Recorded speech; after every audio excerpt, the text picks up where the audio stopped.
এদিকে সীমান্তে কাটছে না উত্তেজনা। মেহেরপুরে আবারও 10 জনকে পুশিনের চেষ্টা করেছে বিএসএফ, তবে বিজিবির বাধায় তা ব্যর্থ হয়েছে।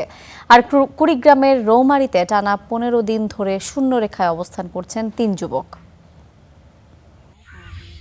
একের পর এক পুশিং চেষ্টা, তার সাথে বিএসএফ এর সড়ক নির্মাণের উদ্যোগ, এ নিয়ে কয়েকদিন ধরেই উত্তেজনা চলছে মেহেরপুর সীমান্তে। এর মাঝে আবারও সেই মেহেরপুরেই 10 জনকে বাংলাদেশে ঠেলে পাঠানোর চেষ্টা করল বিএসএফ।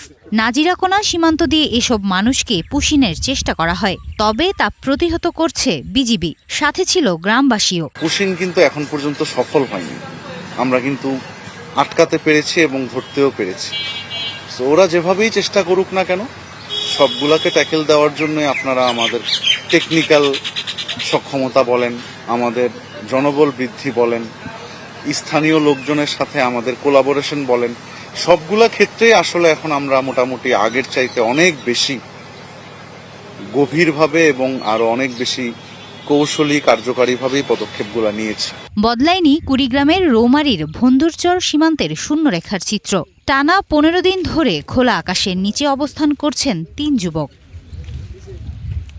সব মিলিয়ে উদ্বেগ, আতঙ্কে স্থানীয়রা। প্রশ্ন, কবে স্বাভাবিক হবে সীমান্ত, কমবে উত্তেজনা? অনেক আতঙ্ক আছে এলাকার জনগণ। এ নিয়ে পুশিং নিয়ে ঝামেলা আছে, আমরা পুশিং নিয়ে সারা রাত পাহারা করি, টহল করি। এখানে কালকে একটু উত্তেজনা বেশি হয়েছিল, তারা অ্যাম্বুশ নিয়ে আছে, তারা এমন ভাব করছে যে মনে করেন যে কখন গোলাগুলি বেঁধে যায়। সীমান্ত সুরক্ষায় জোরদার আছে বিজিবির টহল।